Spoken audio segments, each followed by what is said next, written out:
आज के इस वीडियो में मैं स्टार्ट करूंगा सब्जेक्ट थर्मोडायनेमिक्स से। अगर बात करें एसएससी जेई की तो एसएससी जेई में थर्मोडायनेमिक्स एक हाई वेटेज वाला सब्जेक्ट है। ये लगभग 15 से लेकर 25 मार्क्स तक का कवर करता है आपका एसएससी जेई में। और बात करें तो इसमें क्या क्या सब्जेक्ट इंक्लूडेड होते हैं जो जिसके ऊपर मैं आगे बात करूंगा आगे कुछ वीडियोस में, जैसे बेसिक थर्मल हो गया, अप्लाइड थर्मल हो गया, आरएसी और एचएमटी। इन चार सब्जेक्ट से मिलकर पूरा थर्मोडायनेमिक्स पूछा जाता है। इसमें भी आपके पास मेन मेन टॉपिक्स होते हैं जिसकी बात मैं आगे करूंगा। लेक्चर नंबर फर्स्ट की बात करें तो आज के इस लेक्चर में हम जानेंगे कि थर्मोडायनेमिक्स क्या होता है, इंट्रोडक्शन टू थर्मोडायनेमिक्स। थर्मोडायनेमिक्स को पढ़ने के दो तरीके, मैक्रोस्कोपिक और microscopic approach. Kinetic theory of gases क्या होता है, इसके अजम्पशंस हम मेनली जानेंगे। Next finally we will see कि what is ideal gas equation और वैन डर वाल इक्वेशन। तो आइए स्टार्ट करते हैं अब इंट्रोडक्शन से कि थर्मोडायनेमिक्स क्या होता है। तो यहाँ पे अगर आप देखें तो थर्मोडायनेमिक्स दो टर्म से मिलकर बना है, थर्म और डायनामिक्स। ये दोनों ही ग्रीक टर्म है, थर्म और डायनामिक्स, जिसमें थर्म का मतलब होता है हीट और डायनामिक्स का मतलब होता है मोशन। और अगर मैं आपसे पूछूं कि जो हीट का मोशन है वो थर्मोडायनेमिक्स में हमें किस चीज से मिलता है, तो वो हमें मिलता है गैस से। और गैस को ही हम पूरी थर्मोडायनेमिक्स में कंसीडर करते हैं। और अगर आप एक चीज देखें तो गैस का हमेशा एक बिहेवियर होता है कि ये कभी भी आपको स्टैटिक कंडीशन में नहीं दिखेगी, हमेशा मूविंग कंडीशन में आपको गैस के पार्टिकल्स दिखाई देंगे। इसीलिए जो हम गैस का जो हम डायनेमिक्स पढ़ते हैं और वो थर्मोडायनेमिक्स में पढ़ते हैं, गैस का स्टैटिक्स जैसा कोई चीज नहीं होता है।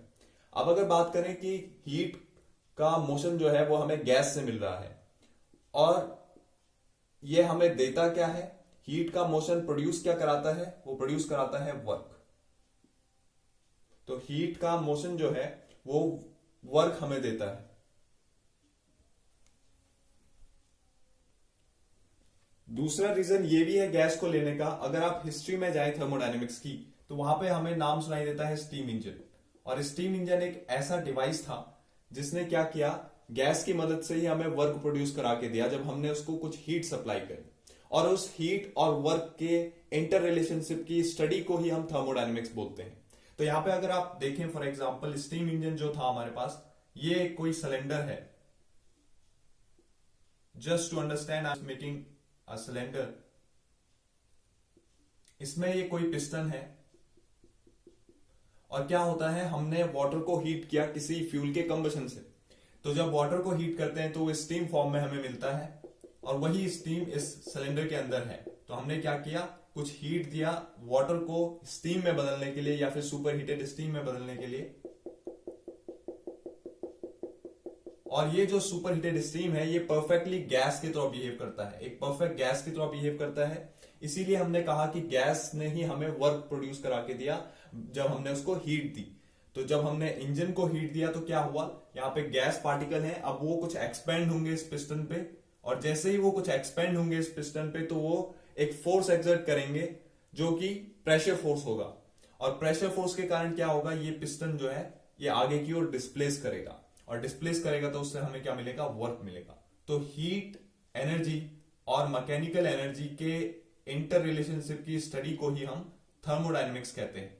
फिर भी आपसे कोई पूछ ले कि हम एग्जैक्टली थर्मोडायनेमिक्स किसे कहेंगे, तो थर्मोडायनेमिक्स जो होता है ये होता है science of energy transfer. Energy transfer का एक साइंस है ये, साइंस ऑफ एनर्जी ट्रांसफर। क्यों हम इसे एनर्जी ट्रांसफर का साइंस बोलते हैं, क्योंकि थर्मोडायनेमिक्स ने ही हमको सिखाया कि एनर्जी को एक फॉर्म से, या कोई भी आपके पास एक टाइप की एनर्जी है तो उसको दूसरे फॉर्म में कैसे कन्वर्ट किया जा सकता है, और उसी दूसरे फॉर्म में जो आपको एनर्जी मिली उसको फर्दर किसी तीसरे फॉर्म में कैसे कन्वर्ट किया जा सकता है, ये हमें सिखाया थर्मोडायनेमिक्स ने। तो इसीलिए हम इसे बोलते हैं साइंस ऑफ एनर्जी ट्रांसफर। और थर्मोडायनेमिक्स को अगर हम और डिटेल में जाने तो थर्मोडायनेमिक्स मेनली दो चीजों पे डिपेंड करता है। एक तो डिपेंड करता है एनर्जी एक्सचेंज पे या फिर एनर्जी ट्रांसफर पे। एनर्जी ट्रांसफर में अगर आपका एनर्जी ट्रांसफर कहीं पे हो रहा है किसी भी सिस्टम में या किसी सिस्टम से किसी दूसरी जगह, और उसके कारण उसी सिस्टम में प्रॉपर्टी में चेंज हो रहा है, एनर्जी ट्रांसफर के कारण अगर उस सिस्टम की प्रॉपर्टी में कुछ चेंजेस आते हैं तो उसी स्टडी को हम थर्मोडायनेमिक्स कहते हैं। अब एनर्जी ट्रांसफर का मतलब क्या है, तो इसका मतलब आप सिंपल समझ सकते हैं एक एग्जांपल से कि कैसे एनर्जी ट्रांसफर होता है, एनर्जी एक्सचेंज होता है, और कैसे थर्मोडायनेमिक्स ने हमें ये सिखाया कि किसी एक टाइप की एनर्जी को किसी दूसरे फॉर्म में बदला जा सकता है। जैसे कि आप यहां पे देख सकते हैं, अगर हमारे पास ये एक स्टीम जनरेटर है, एक बॉयलर है जिसको हम बॉयलर बोलते हैं, इसमें क्या होता है, जब फ्यूल का कंबशन होता है तो उसके कारण केमिकल एनर्जी हीट एनर्जी में बदलती है।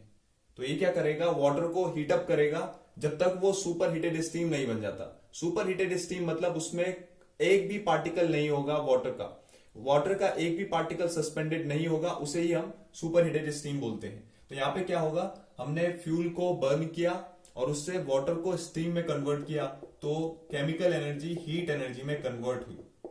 और फर्दर इस हीट एनर्जी को हमने क्या किया, एक नोजल से पास किया। नोजल क्या करता है, नोजल एक्सेलरेट करता है इस स्टीम को, इस स्टीम की वेलोसिटी को इंक्रीज करता है और उसकी काइनेटिक एनर्जी को बढ़ाता है। तो ये हीट एनर्जी से काइनेटिक एनर्जी हमें देगा।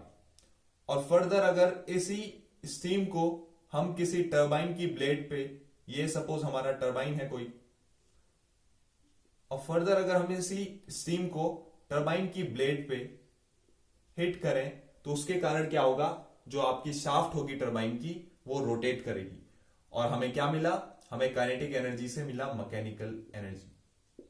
और फर्दर इस मैकेनिकल एनर्जी को, इस रोटेटिंग शाफ्ट को कपल कर दिया जाए किसी जनरेटर से, कोई भी जनरेटर है अगर उससे कपल कर दिया जाए तो मैकेनिकल एनर्जी फिर फर्दर इलेक्ट्रिकल एनर्जी में कन्वर्ट होगी। तो आप देख सकते हैं थर्मोडायनेमिक्स ने ही ये पॉसिबल बनाया कि किसी एक टाइप की एनर्जी को किसी दूसरे टाइप की एनर्जी में, फिर दूसरे टाइप की एनर्जी को किसी तीसरे टाइप में, जैसे कि chemical energy into heat energy, फिर heat energy into kinetic energy, और ऐसे ही चलता रहा और लास्ट में इलेक्ट्रिकल एनर्जी हमें मिली। तो थर्मोडायनेमिक्स का ये जो एप्लीकेशन है, ये एक टाइप का एप्लीकेशन भी है, ये थर्मल पावर प्लांट में आपको देखने को मिलता है। अब एनर्जी ट्रांसफर तो हमें पता चल गया कि एक फॉर्म से दूसरे फॉर्म में कैसे हो सकता है। चेंज इन प्रॉपर्टी का मतलब क्या है, तो चेंजेस इन प्रॉपर्टी का मतलब आप समझ सकते हैं इस एग्जांपल से। जैसे कि क्या होता है, हमारे पास अगर सपोज कोई प्रेशर कुकर है जिसके अंदर कुछ गैस फिल है, या कोई कंटेनर है जिसके अंदर कुछ गैस फिल है। अब क्या है, इसमें जो वॉल्यूम है वो तो कांस्टेंट है, पर अगर बात करें कुछ प्रॉपर्टी की, जैसे प्रेशर और टेम्परेचर, सपोज इनिशियल कंडीशन में P1 और T1 है, तो इसमें क्या है, कुछ गैसेस फिल है, और उस गैसेस को जब हम हीट करते हैं टाइम 0 पे, और कुछ T टाइम के लिए हम इसको हीट करते हैं, और इसके जो T टाइम तक हीट करने पर इसकी प्रॉपर्टी जो है वो कुछ चेंज हो जाती है। प्रेशर P2 हो जाता है, टेम्परेचर T2 हो जाता है। अब ये बढ़ेगा या घटेगा, ये डिपेंड करेगा कि प्रेशर इंक्रीज हुआ है या घटा है। तो क्या होता है, जैसे जैसे हम हीट कुछ सप्लाई कर रहे हैं, मतलब हम क्या कर रहे हैं, एनर्जी को ट्रांसफर कर रहे हैं। अब एनर्जी को ट्रांसफर करने पे क्या हो रहा है, जैसे जैसे हम हीट सप्लाई करेंगे तो मॉलिक्यूल एक्साइट होंगे, उनकी वेलोसिटी बढ़ेगी, और वेलोसिटी बढ़ेगी तो उनका नंबर ऑफ कोलिजन बढ़ेगा इस कंटेनर की वॉल पे, और उसी के कारण हमारा प्रेशर इंक्रीज करेगा। बट टेम्परेचर की बात करें तो हमारा क्या हुआ, प्रेशर जो है वो इंक्रीज कर गया P1 से। और टेम्परेचर की बात करें तो जैसे जैसे हमने हीट सप्लाई करी तो इनकी जो एवरेज काइनेटिक एनर्जी थी वो बढ़ी, और काइनेटिक एनर्जी बढ़ने के कारण ये जो है टेम्परेचर भी राइज करेगा। तो टेम्परेचर T2 जो है वो राइज हो जाएगा T1 से। तो अगर मैं पूरा कंक्लूड करूं तो हम कह सकते हैं कि thermodynamics is the science of energy transfer which deals with the transfer of energy and its impact on the property of substance or system, like what happens to its pressure, volume, temperature when energy is supplied to it or received from it. किसी भी science को चाहे वो mechanics हो, thermodynamics हो, उसको पढ़ने के दो तरीके होते हैं। एक तरीका होता है मैक्रोस्कोपिक और क्लासिकल, दूसरा तरीका होता है माइक्रोस्कोपिक और स्टैटिस्टिकल। तो मैक्रोस्कोपिक क्या होता है, सबसे पहला पॉइंट जाने तो लेट्स से हमारे पास कोई ब्लॉक है जिसपे हम F फोर्स अप्लाई करते हैं। F फोर्स अप्लाई करने पे इसमें जो भी मॉलिक्यूल होंगे, ये पूरा ब्लॉक अगर X डिस्प्लेस करता है कुछ फोर्स F लगाने पे, और ये कहीं यहां पर आ जाता है, तो इसमें हम क्या मानेंगे, मैक्रोस्कोपिक में हम ये मान के चलते हैं कि जो भी हमारे मॉलिक्यूल हैं, सारे के सारे मॉलिक्यूल हैं, ये भी एक्स डिस्टेंस ही डिस्प्लेस हुए होंगे अगर पूरा सिस्टम भी एक्स डिस्टेंस डिस्प्लेस हुआ है। बट अगर माइक्रोस्कोपिक की बात करें तो अगर हमने कोई भी फोर्स एफ लगाया तो इसमें जो भी आपके बॉडी का मोशन तो इंक्लूड होगा ही, बट मेनली यहां पर मॉलिक्यूल का एक्शन देखा जाता है। सिंगल या इंडिविजुअल मॉलिक्यूल की स्टडी करी जाती है। जहां पे फोर्स लगाया उसके नियर जो भी मॉलिक्यूल होंगे वो भी कुछ डिस्प्लेस होंगे, भले ही वो डिस्टेंस बहुत कम होगा, बट उसका कैलकुलेशन ही हम माइक्रोस्कोपिक में करते हैं। तो यहाँ पे जो पूरा डिस्प्लेसमेंट अगर आप लेंगे तो वो होगा x प्लस डी एक्स किसी एक इंडिविजुअल मॉलिक्यूल, सपोज इस मॉलिक्यूल के लिए। तो माइक्रोस्कोपिक में क्या कर रहे हैं, हम इंडिविजुअल मॉलिक्यूल की एक्टिविटी पे ध्यान देते हैं, बट मैक्रोस्कोपिक में हम एक एवरेज बिहेवियर लेते हैं। तो यहां पे हम लिख सकते हैं कि हम इसमें क्या लेते हैं, एवरेज बिहेवियर लेते हैं मॉलिक्यूल का, एवरेज बिहेवियर ऑफ मॉलिक्यूल। जबकि माइक्रोस्कोपिक में क्या करते हैं, एक इंडिविजुअल मॉलिक्यूलर एक्टिविटी को देखते हैं, इंडिविजुअल मॉलिक्यूलर एक्टिविटी को हम देखते हैं, एक्टिविटी को देखते हैं। दूसरा पॉइंट इसमें क्या आता है, अगर आप किसी भी सिस्टम को मैक्रोस्कोपिकली डिफाइन कर रहे हैं तो उसमें हम लार्ज स्केल कैरेक्टरिस्टिक से ही उसको डिफाइन करते हैं, जैसे प्रेशर, वॉल्यूम, टेम्परेचर। अगर प्रेशर से डिफाइन करेंगे तो आपका जो भी प्रॉपर्टी होंगी ये सारी वो लार्ज स्केल कैरेक्टरिस्टिक्स होंगी। अगर बात आती है माइक्रोस्कोपिक की तो जो भी प्रॉपर्टी होंगी ये स्मॉल लेवल पे प्रॉपर्टी होंगी, ये स्मॉल स्केल कैरेक्टरिस्टिक्स होंगी। तो हमने इसमें कहा कि हम लार्ज स्केल कैरेक्टरिस्टिक्स से किसी भी प्रॉपर्टी, किसी भी सिस्टम की प्रॉपर्टी को डिफाइन करते हैं, और इसमें स्मॉल से। अब इसका मतलब क्या है, अगर मुझे यहां पर माइक्रोस्कोपिक में प्रेशर को डिफाइन करना है तो मैं वेलोसिटी से कर सकता हूं। ऐसे ही मुझे अगर मोमेंटम को, यहां पे हर एक मॉलिक्यूल का मोमेंटम कैलकुलेट करके मैं कोई दूसरी प्रॉपर्टी डिफाइन कर सकता हूं। ऐसे ही अगर मैं एवरेज काइनेटिक एनर्जी अगर मॉलिक्यूल की कैलकुलेट कर पाऊं तो मैं यहां से टेम्परेचर कैलकुलेट कर सकता हूं। तो इसी वेलोसिटी से प्रेशर कैलकुलेट हो रहा है, काइनेटिक एनर्जी से टेम्परेचर कैलकुलेट हो रहा है। तो हम बोल सकते हैं कि जो माइक्रोस्कोपिक है वो रूट है मैक्रोस्कोपिक का, वो मैक्रोस्कोपिक को ढंग से या डिटेल में डिफाइन करता है। हालांकि जो माइक्रोस्कोपिक है उसमें जो कैलकुलेशन है वो टफ है, क्योंकि हमें हर एक सिंगल मॉलिक्यूल के लिए कैलकुलेट करना है। अगर हमें वेलोसिटी किसी एक सिंगल मॉलिक्यूल के लिए कैलकुलेट करनी है तो उसमें हमें उसके तीनों डायरेक्शन में वेलोसिटी देखनी होती है, u, v और w। x डायरेक्शन में u, y डायरेक्शन में v और z डायरेक्शन में w। इन 6 वेरिएबल की कैलकुलेशन करके हम किसी एक इंडिविजुअल मॉलिक्यूल की वेलोसिटी निकालते हैं। और अगर इसी कैलकुलेशन को अगर हम सभी मॉलिक्यूल के लिए करें तो तब हमें हर एक इंडिविजुअल मॉलिक्यूल की वेलोसिटी का पता चलेगा। तो ये काफी हार्डर अप्रोच है, इसीलिए हम क्या करते हैं, मैक्रोस्कोपिक को ज्यादा अपने सिलेबस में, इसीलिए हमें मैक्रोस्कोपिक ज्यादा अपने सिलेबस में देखने को मिलता है। तो इसमें क्या होता है, fewer mathematical complication, fewer mathematical complication,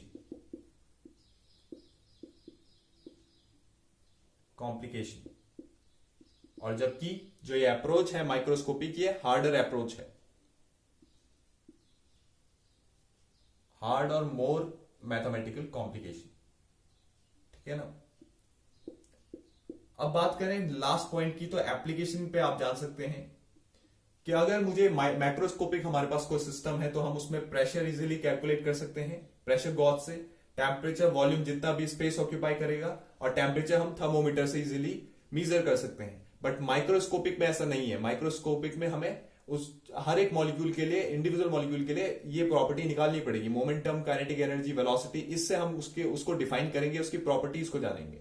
तो इसमें एप्लीकेशन जो आता है हमारे पास वो मैंने बताया कि आप प्रेशर गॉज से नॉर्मल अपने डे टू डे लाइफ में प्रेशर को नापते हैं। बट माइक्रोस्कोपिक का अगर हम एप्लीकेशन की बात करें तो ये कहाँ यूज होता है, ये यूज होता है लेजर में, प्लाज्मा में, या फिर अगर आप बात करें हाई एल्टीट्यूड में जहां पे मॉलिक्यूल की संख्या कम होती है, वहां पे भी इसका यूज होता है, हाई एल्टीट्यूड में। और अगर आप एक चीज देखें तो जो हमारे पास किसी भी, अगर कोई भी आपके पास प्लेनेट है और उस पर हमको वाटर फाइंड करने का है कि उस पर वाटर मिलता है या नहीं मिलता है, तो वहां पे भी जो स्टडी करी जाती है वो माइक्रोस्कोपिक स्टडी करी जाती है, क्योंकि माइक्रोस्कोपिक स्टडी से ही हम उन छोटे छोटे मॉलिक्यूल्स को देख पाते हैं, उन छोटे छोटे मॉलिक्यूल्स को एनालाइज कर पाते हैं वाटर के। ऐसे ही यहाँ पे हाई एल्टीट्यूड के लिए यूज हो रहा है। ऐसे आपके पास और भी इसके एप्लीकेशन है क्रायोजेनिक में और हाई स्पीड गैस फ्लो में। तो बस मेन डिफरेंस यही है इसमें कि हम मैक्रोस्कोपिक में एक नंबर ऑफ ग्रुप्स बना करके उनका एक एवरेज इंपैक्ट देखते हैं, या तो हम उसका ग्रुप बनाएंगे या पूरे सिस्टम का एक इंपैक्ट देखेंगे, और इसमें हम हर एक मॉलिक्यूल की स्टडी करेंगे। तो आइए बात करते हैं काइनेटिक थ्योरी ऑफ गैसेस के कुछ अजम्पशंस के बारे में। सबसे पहला जो अजम्पशन है वो ये है कि जो भी हमारी गैस होती है वो टाइनी पार्टिकल से मिलकर बनी होती है। बहुत स्मॉल स्मॉल पार्टिकल जब एक साथ मिलते हैं तो वो किसी गैस को फॉर्म करते हैं। अब उन पार्टिकल का साइज कितना होता है, तो जस्ट आपको आइडिया देने के लिए एक एग्जांपल कि जैसे जितना भी साइज इस एप्पल का होता है इस अर्थ के कंपेयर में, उतना ही साइज किसी पार्टिकल का होता है इस एप्पल के कंपेयर में। सेकंड क्या है हमारे पास, जो भी हमारे मॉलिक्यूल होते हैं गैसेस के वो नंबर्स ऑफ मॉलिक्यूल होते हैं, तो वो माइराइट्स ऑफ मॉलिक्यूल्स मिलकर के किसी गैस को फॉर्म करते हैं। और माइराइट्स ऑफ मॉलिक्यूल या पार्टिकल कितने होते होंगे लगभग संख्या में, तो इसका भी मैं अगर आपको आइडिया दूं तो यहां पे हमारे पास जो भी वैक्यूम होता है, जो भी हम वैक्यूम क्रिएट करते हैं किसी लैबोरेटरी में, उसमें जो मॉलिक्यूल की संख्या होती है, क्योंकि वो परफेक्ट वैक्यूम तो नहीं होता है, तो उसमें जो नंबर ऑफ मॉलिक्यूल होते हैं वो होते हैं 1 billion. That means 10 to the power 9, वो भी पर सेंटीमीटर क्यूब में। तो पर सेंटीमीटर क्यूब में अगर 1 बिलियन होते हैं तो आप अंदाजा लगा सकते हैं अगर इसी वैक्यूम के अंदर कुछ गैस फिल कर दी जाए तो वो मॉलिक्यूल कितने होंगे। तो गैस का जो नंबर ऑफ मॉलिक्यूल होते होंगे वो बहुत ज्यादा होगा। और तीसरे असम्पशन को बताने से पहले अगर मैं आपसे एक क्वेश्चन पूछूं कि हमारे पास कोई रूम है जिसके दो कॉर्नर में दो आदमी हैं, और ये जो पहला बंदा है ये क्या करता है, कुछ स्प्रे करता है, परफ्यूम को स्प्रे करता है एयर में, और इससे पूछता है कि क्या तुम्हें इसकी सुगंध आई या नहीं, तो ये बोलता है नहीं आई, तुरंत नहीं आई, इमीडिएटली नहीं आती है। ऐसा क्यों?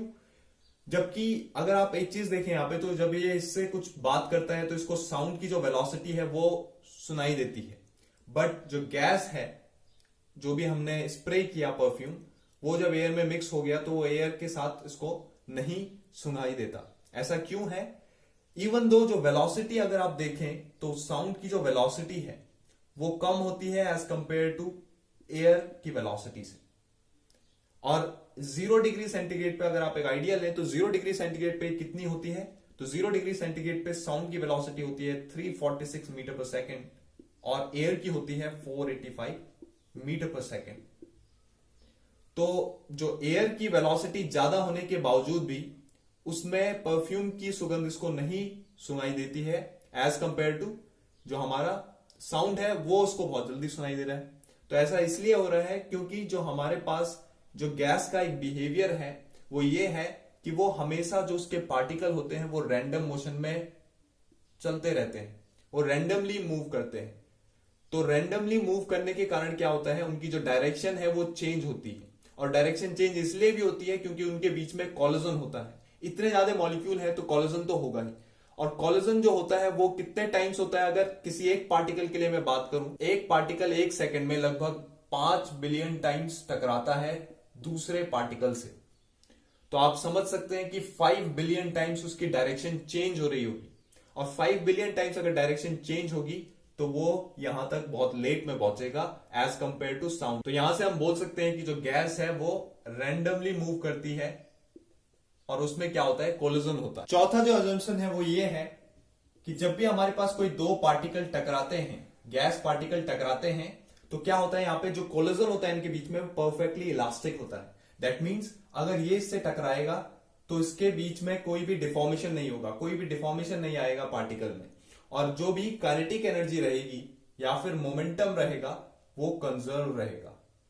इसका मतलब क्या है, इनकी जो वेलोसिटी रहेगी वो यूनिफॉर्म रहेगी। अगर माना बात ये v वेलोसिटी से आगे चल रहा है और ये u से चल रहा है, और दोनों एक दूसरे से टकराते हैं क्योंकि v is greater than u, तो क्या होगा, यहाँ पे जो काइनेटिक एनर्जी रहेगी, जो मोमेंटम रहेगा इसका, वो पूरा पूरा इसमें ट्रांसफर होगा। तो जो मोमेंटम रहेगा इस वन मॉलिक्यूल का वो पूरा पूरा इस मॉलिक्यूल 2 में ट्रांसफर होगा। अब मैं बचे हुए दो अजम्पशंस की बात करने जा रहा हूं जो कि रियल लाइफ सिचुएशन में सही नहीं है। जैसे कि पहला अजम्पशन ये है कि जो भी वॉल्यूम होता है किसी मॉलिक्यूल का वो बहुत ज्यादा कम होता है एज कंपेयर टू पूरे गैस के वॉल्यूम से, और उसको नेग्लिजिबल बोल दिया जाता है। अब जबकि आप एक्चुअल प्रैक्टिस में देखें तो कुछ ना कुछ मॉलिक्यूल का वॉल्यूम रहता है, वो नेग्लिजिबल नहीं होता है गैस के सामने, तो कुछ ना कुछ रहता है। इसका मतलब क्या है कि अगर आप यहां पे बात करें तो काइनेटिक थ्योरी ऑफ गैसेस यहां पे आइडियल गैस के बारे में बता रहा है, वो रियल गैस के बारे में नहीं बता रहा है, क्योंकि रियल गैस में कुछ ना कुछ वॉल्यूम होता है मॉलिक्यूल का एज कंपेयर टू गैस से। तो मॉलिक्यूल का जो वॉल्यूम है वो कम तो होगा बट ज्यादा कम नहीं होगा, नेग्लिजिबल नहीं होगा। तो इसीलिए हम बोल सकते हैं जो हमारा वॉल्यूम है, अगर यहां पे आइडियल गैस है तो आइडियल गैस में वो वॉल्यूम इतना होगा किसी गैस का, और वो वॉल्यूम सेम गैस का इतना होगा रियल गैस अगर वो है। तो इससे क्या कंक्लूजन निकलता है? कंक्लूजन ये निकलता है कि जो रियल गैस का वॉल्यूम होता है वो हमेशा आइडियल गैस के वॉल्यूम से ज्यादा होता है। सेकंड, इसके बाद क्या है कि काइनेटिक थ्योरी ऑफ गैसेस हमें बोलता है कि कभी भी पार्टिकल के बीच में फोर्स ऑफ अट्रैक्शन नहीं होता है। There will be no force of attraction between particles, no force of attraction. But अगर आप इसकी भी रियलिटी देखें तो क्या होगा, कुछ ना कुछ रियलिटी में कुछ ना कुछ पार्टिकल के बीच में अट्रैक्शन होता है। क्यों? क्योंकि अगर आप बात करें गैसेस में तो गैसेस में पार्टिकल दूर दूर हैं। फिर अगर आप इसको कन्वर्ट करना चाहते हैं तो आप इसको लिक्विड में कन्वर्ट करते हैं जिसमें पार्टिकल थोड़ा पास आ जाते हैं, और फिर आप इसको सॉलिड में कर सकते हैं जिसमें पार्टिकल और पास होते हैं, जिसमें जो भी मॉलिक्यूल हैं वो पास हो। जैसे जैसे हम गैस को लिक्विड में कन्वर्ट करते हैं या गैस को सॉलिड में कन्वर्ट कर रहे हैं तो आपको यहां पे देखने को मिल रहा होगा कि जो मॉलिक्यूल हैं वो पास आ रहे हैं। अब मॉलिक्यूल पास आ रहे हैं मतलब क्या हो रहा है, यहां पे कोई ना कोई इंटरमोलिक्यूलर फोर्स है जिसके कारण गैस लिक्विड में या सॉलिड में कन्वर्ट होता है, और यही intermolecular force of attraction generate करेगा। यही तो इसलिए हम कह सकते हैं कि एक्चुअल प्रैक्टिस में कुछ ना कुछ फोर्स ऑफ अट्रैक्शन होता है, और जबकि यहां पर हमारे पास आइडियल केस में जो काइनेटिक थ्योरी का अजम्पशन है वो आइडियल गैस के लिए रहता है कि इसमें फोर्स ऑफ अट्रैक्शन नहीं रहता। अब फोर्स ऑफ अट्रैक्शन नहीं रहेगा तो क्या होगा, कोई हमारे पास ये वॉल है और किन्हीं भी दो मॉलिक्यूल्स के बीच में कोई भी मॉलिक्यूल है, अब इनके बीच में अगर फोर्स ऑफ अट्रैक्शन नहीं रहेगा तो क्या होगा, ये जिस वेलोसिटी से जा रहा है उसी वेलोसिटी से वॉल पे हिट करेगा, और इसके कारण क्या होगा, जो प्रेशर रहेगा वो प्रेशर इंक्रीज करेगा, मतलब प्रेशर जो है जितना था उतना ही रहेगा। बट अगर आप एक्चुअल प्रैक्टिस में बात करें तो यहां पे क्या है, क्योंकि हमें पता है कि pressure is the force exerted by the molecules on the container of wall. जो भी मॉलिक्यूल फोर्स एक्सर्ट करते हैं किसी भी वॉल पे या किसी कंटेनर की वॉल पे, वो आपका प्रेशर फोर्स कहलाता है। और प्रेशर फोर्स कैसे बढ़ेगा, अगर आपकी वेलोसिटी बढ़ेगी। पर यहां पर अगर आप देखें तो मॉलिक्यूल्स के बीच में अट्रैक्शन है, और वही अट्रैक्शन क्या कर रहा है, इसकी वेलोसिटी को रिड्यूस करेगा। ये अगर इधर को v वेलोसिटी से जाना चाह रहा है तो v वेलोसिटी से ना जाकर कुछ कम वेलोसिटी u से जाएगा, क्योंकि क्या होगा, इसके इन दोनों के बीच में और मॉलिक्यूल्स भी होंगे, उनसे ये अट्रैक्ट होगा। क्योंकि अट्रैक्शन क्यों होगा, जैसे कि मैंने बताया, गैस से अगर आप लिक्विड में, गैस को अगर आप लिक्विड या सॉलिड में कन्वर्ट कर रहे हो तो कुछ ना कुछ एक ऐसा इंटरमोलिकुलर फोर्स है जो इनको पास ला रहा है। सिमिलरली अगर आप इसको कंप्रेस करना चाहो तो उस कंप्रेसिव फोर्स के अगेंस्ट भी एक फोर्स है जो ये बताता है कि इन गैस में या गैस पार्टिकल्स के बीच में रिपल्जन फोर्स भी है, जो कि जो भी हम कंप्रेशन फोर्स गैस पे अप्लाई कर रहे हैं उसके अगेंस्ट काम कर रहे हैं। तो इससे क्या कंक्लूजन निकलता है, इससे ये कंक्लूजन निकलता है कि आइडियल केस में जो भी प्रेशर होगा वो ज्यादा होगा। अब अगर हम बात करें कि हम आइडियल और रियल गैस को कंपेयर क्यों करते हैं, तो इससे भी आप समझ सकते हैं कि यहाँ पे अगर आपके पास कोई स्टीम इंजन है या कोई भी आपके पास इंजन सिलेंडर है तो उसमें क्या हो रहा है, अगर स्टीम एक्सपेंड कर रही है तो अगर उसके पार्टिकल्स के बीच में कोई अट्रैक्शन ही नहीं रहेगा तो वहां पे आपको मैक्सिमम प्रेशर मिलेगा, क्योंकि वेलोसिटी इंक्रीज कर रही है, क्योंकि वहां पे कोई भी अट्रैक्शन नहीं है। बट अट्रैक्शन आ जाएगा तो वेलोसिटी रिड्यूस होगी, जिसके कारण प्रेशर भी डिक्रीज करेगा।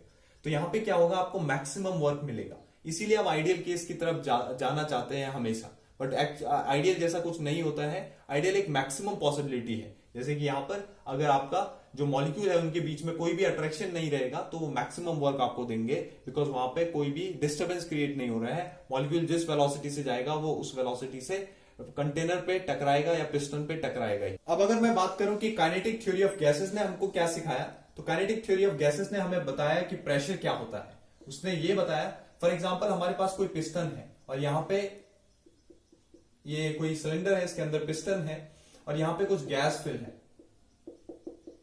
और इधर साइड वैक्यूम है, परफेक्ट वैक्यूम है, तो क्या होगा, ये जो मॉलिक्यूल है ये कुछ ना कुछ इस पे फोर्स एक्सर्ट करेंगे और उसके कारण ये डिस्प्लेस होगा। तो जो भी फोर्स यहां से लग रहा होगा इन मॉलिक्यूल से, अगर उतना ही फोर्स सेम इधर से अप्लाई कर दिया जाए तो वो फोर्स आपका प्रेशर फोर्स कहलाएगा। तो ऐसे ही कुछ प्रेशर को डिफाइन किया जाता है काइनेटिक थ्योरी ऑफ गैसेस से। तो क्या इसका रिजल्ट बनता है, जो प्रेशर हमारे पास आता है वो आता है 1/3 rho V square, rho density है और वी वेलोसिटी है। तो प्रेशर को डिफाइन करने में काइनेटिक थ्योरी ऑफ गैसेस ने मदद करी। और हमने जैसे कि कहा था कि हमारे पास जो मॉलिक्यूल होते हैं किसी भी गैस को बनाने के लिए वो बहुत ज्यादा लार्ज एक्सटेंट में होते हैं, बहुत ज्यादा लार्ज नंबर में होते हैं। तो उनके साथ डील करने के लिए प्रोबेबिलिटी के कॉन्सेप्ट को भी काइनेटिक थ्योरी ऑफ गैसेस से ही फिजिक्स में लाया गया। तो प्रोबेबिलिटी के कॉन्सेप्ट को भी काइनेटिक थ्योरी ऑफ गैसेस ने इंट्रोड्यूस किया। सेकेंड चीज और क्या है इसमें, जैसे टेम्परेचर जो होता है उसको हम बोलते हैं कि वो एवरेज काइनेटिक एनर्जी के प्रोपोर्शनल है। तो ये भी हमें काइनेटिक थ्योरी ऑफ गैसेस ने बताया कि अगर कोई भी आपका सिस्टम उसमें एवरेज काइनेटिक एनर्जी ज्यादा है तो वो मोर हॉट सिस्टम होगा, अगर कम होगी तो वो जो टेम्परेचर होगा वो कम होगा। तो काइनेटिक एनर्जी से ही हम टेम्परेचर को डिफाइन कर पाए, ये भी हमारा काइनेटिक थ्योरी ऑफ गैसेस के कारण पॉसिबल हुआ। और जैसे कि सेकंड लॉ को इसने आसानी से समझाया कि कोई भी सिस्टम जो है वो मोस्ट प्रोबेबल स्टेट की तरफ जाता है। आगे इनको डिटेल में देखेंगे हम। और स्पेसिफिक हीट की बात करें तो किसी भी चीज से, किसी सिस्टम से या किसी गैस से एनर्जी एब्जॉर्ब करने के तरीके हमें काइनेटिक थ्योरी ऑफ गैसेस ने बताए। तो ये कुछ इसके रिजल्ट थे काइनेटिक थ्योरी ऑफ गैसेस के। आइए अब बात करते हैं आइडियल गैस इक्वेशन और वॉन डेर वाल गैस। तो आइडियल गैस इक्वेशन क्या होती है? आइडियल गैस इक्वेशन होती है PV is equal to NRT, जहां ये जो आर है ये होता है universal gas constant. Universal gas constant जो ये इक्वेशन है ये हमें प्रैक्टिकल रिजल्ट से मिलती है।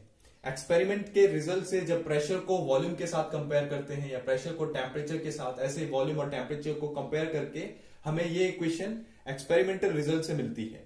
दूसरी चीज अगर बात करें, ये जो इक्वेशन है ये आइडियल गैस इक्वेशन। अब क्वेश्चन उठता है क्या रियल गैस इसको फॉलो करती है? तो हाँ, रियल गैस भी इसको फॉलो करती है, बट कब? जब डेंसिटी कम हो। अगर किसी भी गैस की डेंसिटी कम हो, कोई भी रियल गैस हमारे पास ऑक्सीजन कोई भी, वो अगर उसकी डेंसिटी कम होती है या फिर प्रेशर अगर उसका कम हो और टेम्परेचर हाई हो, तो भी वो आइडियल गैस इक्वेशन को फॉलो करती है। बट अगर डेंसिटी जैसे इंक्रीज कर दी जाए या प्रेशर इंक्रीज कर दिया जाए तो क्या होगा, वो इस आइडियल गैस इक्वेशन को फॉलो नहीं करती। तो तब हमें दूसरी इक्वेशन की जरूरत पड़ती है जो होती है van der Waals equation, van der Waals gas. अब इस आइडियल गैस इक्वेशन को अप्लाई कैसे करते हैं? तो फॉर एग्जांपल आपको प्रेशर, वॉल्यूम, टेम्परेचर कैलकुलेट करना है तो आपको उसके लिए दो मेन चीजें पता होनी चाहिए। एक तो किसी भी चीज का केमिकल कंपोजिशन जो भी गैस है और उसका मास कितना है। अगर आपको ये दो चीजें पता है तो आप प्रेशर, वॉल्यूम और टेम्परेचर उसका कैलकुलेट कर सकते। दूसरी एक और इक्वेशन बनती है इसमें, वो होती है PV is equal to MRT. ये इक्वेशन जनरल गैस इक्वेशन कहलाता है, इसे हम जनरल गैस इक्वेशन बोलते हैं। अब ये इक्वेशन आता कैसे है और ये आर क्या है इसमें? ये है characteristic gas constant, characteristic gas constant. तो अगर आप इस इक्वेशन को देखें फर्स्ट इक्वेशन से, तो आप क्या लिख सकते हैं? PV is equal to M upon M R T. क्योंकि अगर जो मास किसी भी गैस का होता है, mass of gas is equals to number of molecules and into molecular weight. और यहां से आप एन की वैल्यू निकालें और फर्स्ट इक्वेशन में लिखें तो आप इसको small M upon capital M लिख सकते हैं। तो ये मॉलिक्यूलर वेट है कैपिटल एम और स्मॉल एम मास है। यहां से आप लिख सकते हैं पीवी इज इक्वल टू, अगर आप आर अपॉन एम को देखें तो यही वैल्यू होता है किसी कैरेक्टरिस्टिक गैस कांस्टेंट का, जो कि यहां पे लिखा मैंने आर, ठीक है ना, ये आर सी है, ये आर यू है, यूनिवर्सल गैस कांस्टेंट। तो यहां से आप लिख सकते हैं PV is equal to M R C T. अब आप एक चीज देखें तो यहां पे कई बार इसको जो वॉल्यूम है वो स्पेसिफिक वॉल्यूम लिया जाता है। तो स्पेसिफिक वॉल्यूम अगर आपको लिखना है तो ये मास इधर जाएगा, तो ये क्या हो जाएगा? वी अपॉन एम, और ये बन जाएगा small V R C T. तो इस फॉर्म में भी कई बार जनरल गैस इक्वेशन लिखी होती है। तो ये थी हमारी जनरल गैस इक्वेशन। अब नाउ बात आती है कि इनमें डिफरेंस क्या है, आरसी और आरयू में डिफरेंस क्या है। तो मेन अगर डिफरेंस की बात करें तो यूनिवर्सल गैस कांस्टेंट, जैसे कि नाम से पता चल रहा है, ये सभी गैसेस के लिए सेम रहता है। It is same for all gases. सभी गैसेस के लिए इसका वैल्यू कितना होता है? इसका वैल्यू होता है 8.314। यूनिट की बात बाद में करेंगे। सेकेंड आरसी जो है हमारे पास, वो जो है जैसे जैसे गैस डिफरेंट होता है उनका मॉलिक्यूलर वेट डिफरेंट होता है, और मॉलिक्यूलर वेट डिफरेंट होने के कारण आरसी भी, गैस के साथ साथ आरसी का वैल्यू भी बदलते रहता है। तो डिफरेंट गैसेस के लिए आरसी का वैल्यू डिफरेंट होगा, तो इसका वैल्यू जो है बदलता रहता है जैसे जैसे गैस बदलती है। इसके बाद क्या है, आरसी का जो वैल्यू है किसी भी चीज के लिए, जैसे एयर के लिए आपको कैलकुलेट करना है, तो हमने यहां पे देखा कि आरसी को हम क्या लिख सकते हैं, आर यू अपॉन एम। ये आर यू था, तो आरसी को हम क्या लिखते हैं, आर यू अपॉन एम। अब अगर मुझे एयर के लिए हमारा बात कैलकुलेट करना है तो मैं क्या करूंगा, एयर का मॉलिक्यूलर वेट 29 रखूंगा। आर यू का वैल्यू हमेशा फिक्स होता है हर गैसेस के लिए, तो यहां से आप कैलकुलेट करेंगे तो 0.287 कुछ यूनिट आएगा। अब वो यूनिट कितनी होगी मैं बताता हूं उसको। तो तीसरा डिफरेंस आप यूनिट के बेस पे भी कर सकते हैं। अब अगर आपको आर यू का यूनिट निकालना है तो पहली इक्वेशन से आप लिख सकते हैं R U is equal to PV upon NT. Pressure जो है न्यूटन पर मीटर स्क्वायर में, वॉल्यूम मीटर क्यूब में, एन मोल में होगा, और टेम्परेचर केल्विन में। मीटर स्क्वायर से ये मीटर बचेगा, न्यूटन मीटर को आप क्या लिख सकते हैं, जूल, और जूल पर मोल केल्विन ही इसका यूनिट होगा। तो जूल पर मोल केल्विन, इसका क्या होगा, इसका होगा जूल पर केजी केल्विन, क्योंकि यहाँ पे मोल जैसी चीज नहीं है, यहाँ पे किलोग्राम आ। जैसे कि मैंने बताया था, जैसे जैसे प्रेशर इंक्रीज करता है या डेंसिटी इंक्रीज करता है, तो जो रियल गैसेस हैं वो आइडियल गैस इक्वेशन को फॉलो नहीं करती हैं, तो इसीलिए एक इक्वेशन की जरूरत होती है, उसका नाम है van der Waals gas equation. ये रियल गैसेस के लिए रहती है। तो हमें पता है जैसे कि आइडियल गैस इक्वेशन होता है PV is equal to NRT. इसमें ये क्या होगा, प्रेशर होगा आइडियल, वॉल्यूम भी आइडियल, और टेम्परेचर आइडियल, लियर कुछ भी हो सकता है। तो इसमें हमारे पास हमें पी आइडियल की वैल्यू और वी आइडियल की वैल्यू रियल के फॉर्म में चाहिए होगी। तो अभी तक हमने देखा था जो भी पी आइडियल है वो रियल से बड़ा होता है या छोटा होता है। तो मैंने एक एग्जांपल से बताया था कि आइडियल गैस में कोई भी फोर्स ऑफ अट्रैक्शन नहीं होता है, जिसके कारण उनकी वेलोसिटी जो है वो सेम बनी रहती है, वेलोसिटी घटती नहीं है। बट अगर आप बात करें रियल गैस की, तो उसमें अट्रैक्शन होने के कारण वो सेम वेलोसिटी से हिट नहीं कर पाते हैं, और उसके कारण फोर्स एक्सर्ट नहीं कर पाते हैं, कम फोर्स एक्सर्ट करते हैं या लेट में फोर्स एक्सर्ट करते हैं, उसके कारण प्रेशर डिक्रीज होता है। तो आइडियल गैस में हमने कहा था प्रेशर ज्यादा होता है एज कंपेयर टू रियल, और उसके रियल गैस के वॉल्यूम और आइडियल गैस के वॉल्यूम में, तो रियल गैस का वॉल्यूम ज्यादा होता है, क्योंकि रियल गैस ये मान के चलता है, कैनेडी थ्योरी ऑफ गैसेस का अजम्पशन ये मान के चलता है कि जो हमारे पास वॉल्यूम होता है किसी मॉलिक्यूल का, वो गैस के कंपेयर में नेग्लिजिबल होता है, जबकि हम रियल में देखें तो कुछ ना कुछ वॉल्यूम होता है। तो इसीलिए जो रियल गैस का वॉल्यूम है वो ज्यादा है। अब बात करें अगर आइडियल गैस को रियल गैस के टर्म में कैसे लिखें, तो यहां पे आपको पता चल रहा है, अगर मैं इस आइडियल गैस को रियल के बराबर लिखना चाहता हूं, ये बड़ा है, मुझे आइडियल को रियल के टर्म में लिखना है, तो मुझे इसमें कुछ ऐड करना पड़ेगा, तभी ये इसके बराबर होगा। ऐसे ही ये दोनों एक दूसरे के बराबर कब होंगे, या फिर वी आइडियल को मैं वी रियल के टर्म में कब लिख सकता हूं, जब, क्योंकि ये वी आइडियल छोटा है और वी रियल को मुझे आइडियल के बराबर बनाना है, तो मुझे वी रियल में जो बड़ा है उसमें से कुछ घटाना पड़ेगा, कुछ माइनस बी। तो अगर मैं इन दोनों को पुट करूं इक्वेशन नंबर फर्स्ट में, तो मुझे मिलेगा पी आइडियल की जगह पे मैं लिख सकता हूं P real plus A into V ideal minus B is equal to NRT. अब इस ए का वैल्यू कैसे निकालते हैं, तो इसको याद रखने के लिए आप लिख सकते हैं P is proportional to density, क्योंकि हमें पता है P is equal to 1/3 rho V square. यहां से आप लिख सकते हैं कि जो P प्रोपोर्शनल है डेंसिटी के, तो डेंसिटी स्क्वायर के भी प्रोपोर्शनल होगा। और यहां से आप इसको जस्ट याद करने के लिए मैं बता रहा हूं, यहाँ पे density is equal to mass upon volume, उसका स्क्वायर होगा। Mass is equal to N into capital M molecular weight और इंटू मोल। तो इसको आप लिख सकते हैं एम बी किसके प्रोपोर्शनल होगा, एन के प्रोपोर्शनल होगा। तो यहां से एन अपॉन बी का होल स्क्वायर इसके प्रोपोर्शनल होगा। इसके बाद अगर आप इस प्रोपोर्शनल को हटाएं तो इक्वल आप लिख सकते हैं P is equal to A small A upon कोई कांस्टेंट आ जाएगा, और ये कांस्टेंट जो है आप एक्सपेरिमेंट से ही फाइंड आउट कर सकते हैं। दूसरा, इसके बाद B का जो वैल्यू आता है वो नॉर्मल रहता है, तो इसको हम क्या लिखेंगे, यहां पे हम लिख सकते हैं पी आर माइनस ए का वैल्यू क्या निकाला हमने, a upon a into n upon V का whole square into V ideal minus b. अब बी का जो वैल्यू आता है ये प्लस था, वो आएगा कुछ एन बी, और ये जो बी कांस्टेंट है या ए है, इन दोनों का ही एक्सपेरिमेंट से ही आप निकालते हैं एनआरटी।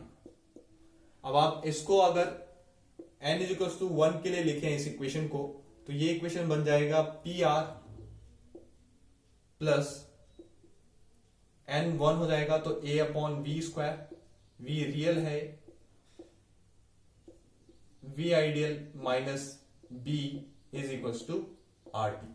और ऐसा फॉर्म आपने जरूर देखा होगा वॉन डर वाल इक्वेशन का, p plus A upon V square into V minus B is equal to R T. जैसे कि हमने कहा ये जो वी आर है ये रियल गैस है, रियल गैस का वॉल्यूम है। अब ये रियल गैस का वॉल्यूम है, पूरे कंटेनर का वॉल्यूम है। अब अगर आपको पार्टिकल का वॉल्यूम चाहिए तो आपको क्या लिखना पड़ेगा, v is equal to V small v into जितने भी नंबर ऑफ पार्टिकल, जितने भी number of molecule. Thank you for watching.